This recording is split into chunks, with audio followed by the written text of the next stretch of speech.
Bulletin की इस वक्त की अहम खबर से। दिल्ली में सीबीआई के 60 साल पूरा होने पर डायमंड जुबली समारोह कार्यक्रम का आयोजन किया गया और इस कार्यक्रम में प्रधानमंत्री नरेंद्र मोदी पहुंचे और इस दौरान उन्होंने कार्यक्रम को संबोधित किया।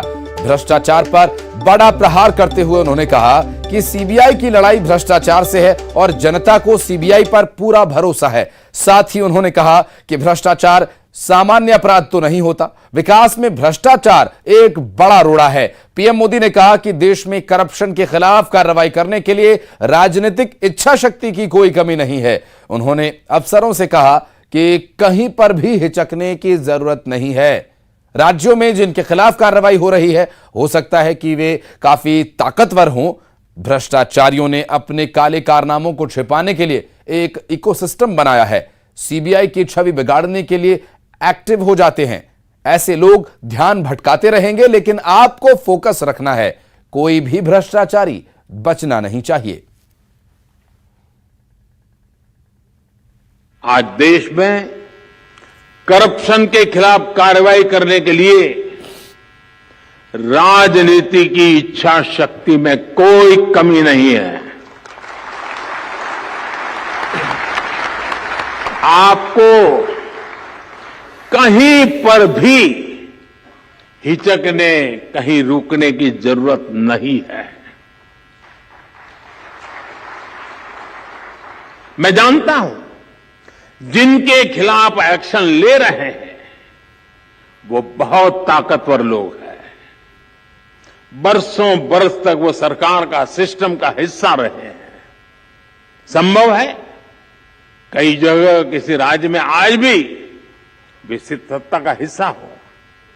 बरसों बरस तक उन्होंने भी एक इकोसिस्टम बनाया है। इकोसिस्टम अक्सर उनके काले कारनामों को कवर देने के लिए, आप जैसी संस्थाओं की छवि बिगाड़ने के लिए एक्टिव हो जाता है। एजेंसी पर ही हमला बोल दो, ये लोग आपका ध्यान भटकाते रहेंगे, लेकिन आपको अपने काम पर फोकस रखना है।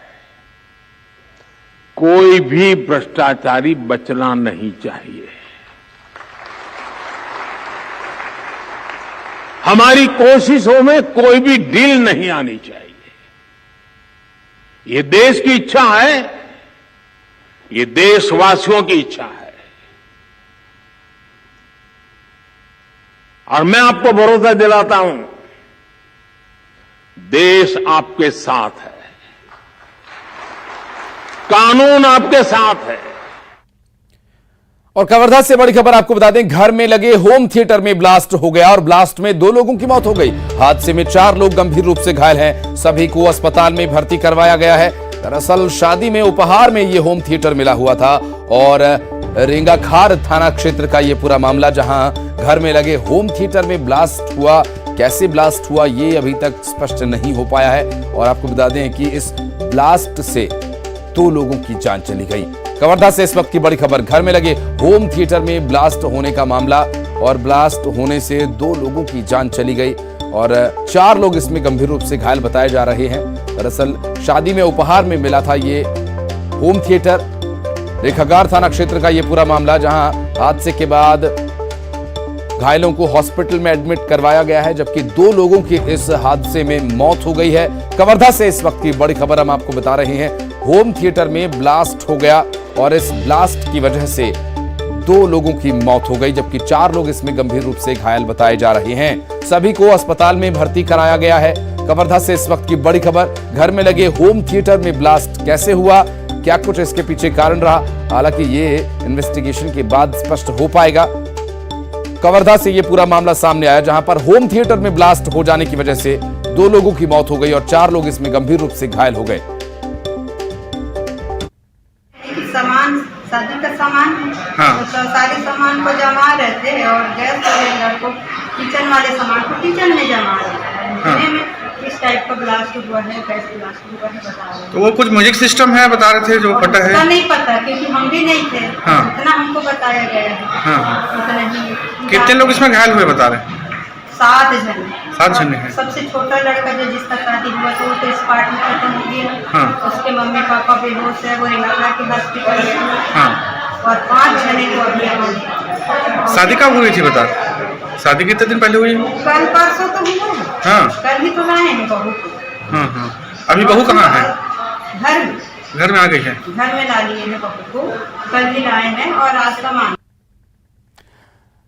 तो ये दो तस्वीरें जो आप देख रहे हैं दरअसल घायलों को अस्पताल ले जाए जाने के दौरान की तस्वीरें हैं। हालांकि जो आसपास के लोग हैं, चश्मदीद हैं, उनके द्वारा जो जानकारी दी जा रही है, कुछ कंफ्यूजन की स्थिति यहाँ पैदा जरूर हो रही है। हालांकि इन्वेस्टिगेशन में ये बात स्पष्ट हो पाएगी कि क्या कारण रहा होम थिएटर में ब्लास्ट हुआ और इतना तेज ब्लास्ट, कितनी इंटेंसिटी उसकी थी कि 2 लोगों की जान चली गई। सवाल भी उठ रहे हैं निश्चित रूप से। ब्लास्ट में 2 लोगों की मौत का ये पूरा मामला और 4 लोग इसमें आधिकारिक रूप से जो जानकारी मिली है उसमें घायल बताया जा रहा है, जबकि जो आसपास और चश्मदीद हैं उनका ये कहना है कि 6 से 7 लोग घायल हुए हैं। और इस हादसे के बाद, इस दुर्घटना के बाद अब पुलिस इस पूरे मामले में इन्वेस्टिगेट करके क्या जानकारी जुटाती है आप तक पहुंचाएंगे।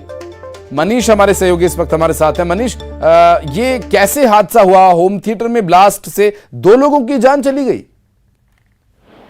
अब बिल्कुल जिस तरह से ये पूरा घटनाक्रम सामने आया है, इसमें पुलिस से जानकारी मिली, इसमें यही बात सामने आ रही है कि वो होम थिएटर से जो इनको दहेज में मिला था, किसी ने उनको गिफ्ट किया था। बताया जा रहा है कि 2 दिन पहले ही इनकी शादी हुई है और जो शादी का सामान था उसे जो दुल्हा व्यवस्थित करने और उसके परिवार के लोग जो है व्यवस्थित कर रहे थे। इसी दौरान ये जैसे ही वो होम थिएटर को लगा के चालू करने का प्रयास किया, उसी दौरान उसको ब्लास्ट हो गया क्योंकि वो सबसे पास में था, तो उससे ज्यादा गंभीर चोट लगी थी। उसके मौके पर मौत हो गई। जो आसपास थे उसके घर के परिवार के लोग, वो 5 लोगों वहाँ भी चोट आई थी जिनको उपचार के लिए अस्पताल लाया गया था, जिसमें से एक और व्यक्ति उसका बड़ा भाई बताया जा रहा है, मंझला भाई है, और उसकी भी मौत हो गई। तो इस पूरे घटनाक्रम में 2 सगे भाई, एक छोटे भाई जिसकी शादी हुई थी और उसका मंझला भाई, उसकी मौत हो गई। 4 अन्य लोग जो गंभीर रूप से घायल है, जिसके अस्पताल उपचार चल रहा है। और जो सामान है उनको जो अभी प्राथमिक उपचार के बाद छुट्टी दे दी गई है।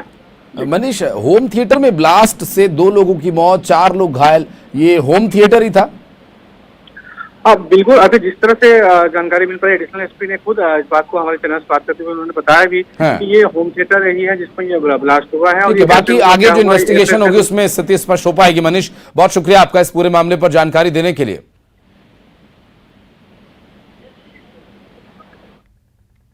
और राजनांदगांव से बड़ी खबर आपको बता दें, अंधविश्वास के चलते पिता की जान ले ली। दरअसल अंधविश्वासी बेटे ने अपने ही पिता को जान से मार डाला और अपने पिता की जान का दुश्मन बन गया। आपको बता दें राजनांदगांव से ये खबर आ रही है, अंधविश्वास में पिता की जान ले ली। अंधविश्वासी बेटे ने पिता की जान ली, बाना गोद कर पिता को मौत के घाट उतार दिया। दरअसल पुलिस ने आरोपी बेटे को गिरफ्तार तो कर लिया है, लेकिन सवाल यहां पर बहुत ही गंभीर।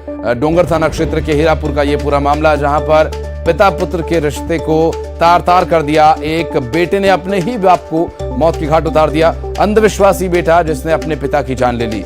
और इस पूरे मामले में हालांकि अब पुलिस की गिरफ्त में आरोपी है, लेकिन सवाल यहां पर गंभीरता से उठ रहा है कि आज के समय में अंधविश्वास की पराकाष्ठा देखिए कि एक बेटे ने अपने ही पिता को मौत के घाट उतार दिया। राकेश यादव हमारे सहयोगी इस वक्त हमारे साथ मौजूद। राकेश, क्या जानकारी मिल पा रही है? जी आशीष, मैं आपको बता दूं कि जो ये पूरा मामला है वो डोंगरगढ़ थाना क्षेत्र का है। एक छोटा सा गांव है वहाँ, और मैं आपको बता दूं कि इस दौरान अभी नवरात्रि का माहौल चल रहा था और कई जगह स्थिति ये रहती है छत्तीसगढ़ के गांव में कि नवरात्रि के बाद जो जवारा होता है, एक देवी होती है, उनका पूजा किया जाता है। इस दौरान बाना रखा जाता है, एक त्रिशूल आकार के लोहे का रहता है, जिससे उन्होंने अपने पिता के शरीर में उससे वार किया है। और जो आशंका जो जताई जा रही वो पूरा अंधविश्वास का मामला सामने नजर आ रहा है। उस बाने से अपने पिता के शरीर में उससे छेद किया गया, जिस दौरान उनके पिता के शरीर से खून निकल गया, या ऐसे पार्ट्स में उनके उस चोट लगी जिससे उसके पिता की मौत हो गई है। वो डॉक्टर पूरे मामले में पोस्टमार्टम कर रहे हैं, और जब तक पोस्टमार्टम की रिपोर्ट नहीं आती तब तक कुछ भी कह पाना स्पष्ट नहीं होगा। और साथ ही राकेश, आप नजर बना रहे हैं, पूरे मामले पर आगे अपडेट लेंगे आपसे। बहुत बहुत शुक्रिया आपका इस पूरे मामले पर जानकारी देने के लिए, और बढ़ेंगे आगे। अब रुक करेंगे अगली खबर का। इंदौर से आ रही है यह खबर। दरअसल इंदौर से बड़ी खबर यह कि शराब के नशे में उत्पात मचाने का यह मामला है। पानी की टंकी पर एक शख्स चढ़ गया। बता दें कि परदेसीपुरा थाना क्षेत्र का यह मामला, कड़ी मशक्कत के बाद उस शख्स को नीचे उतारा जा सका। हालांकि ये स्पष्ट नहीं हो पाया कि आखिर ये टंकी पर क्यों चढ़ा था, क्या परेशानी है। बड़ी मशक्कत करनी पड़ी पुलिस को और किसी तरह से शराबी को टंकी से नीचे उतारा। तस्वीरें देखिए, टंकी पर चढ़ गया है शराबी और उतरने में भी लड़खड़ा रहा है। और अगर यहाँ पर इसका बैलेंस जरा भी बिगड़ता तो गिरकर इसकी मौत भी हो सकती है। लेकिन शराब के नशे में ये टंकी पर चढ़ गया। हालांकि क्या वजह रही, क्यों आखिर ये टंकी पर चढ़ा, क्या कोई मांग मनवाना चाहता था या फिर मानसिक रूप से परेशान है, इस बारे में बात करेंगे। विकास हमारे सहयोगी इस वक्त हमारे साथ मौजूद है। विकास, ये पानी की टंकी पर क्यों चढ़ गया शराब पीकर, कुछ जानकारी मिल रही है?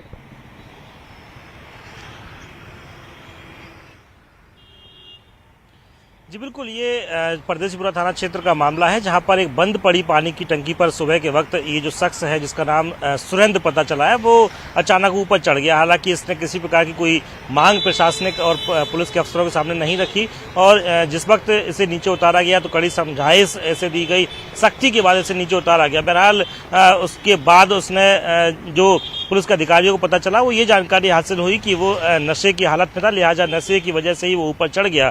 और उतरने के बाद उसने किसी प्रकार की कोई मांग बड़े अधिकारियों के सामने नहीं रखी। लेकिन ये शुरुआती वक्त पता चल रहा है कि मानसिक तौर पर ये पूर्णतः स्वस्थ नहीं था शख्स, साथ ही साथ नशे की हालत में था, लिहाजा वह पानी की टंकी पर चढ़ गया। और गनीमत ये रही कि जिस पानी की जो टंकी थी वो बंद पड़ी थी काफी समय से, और जब इस शख्स को नीचे उतार लिया गया तो उसके बाद जो सीढ़ी वहां पर लगी थी उसे भी परमानेंट हटा दिया गया ताकि फिर से इसकी पुनरावृत्ति ना हो सके। जी, लेकिन विकास, क्या कोई वजह पता चल पाई है कि आखिर नशे में ऐसे ही चढ़ गया या कोई परेशानी थी, कोई मानसिक रूप से परेशानी थी? पुलिस क्या कह रही है इसमें?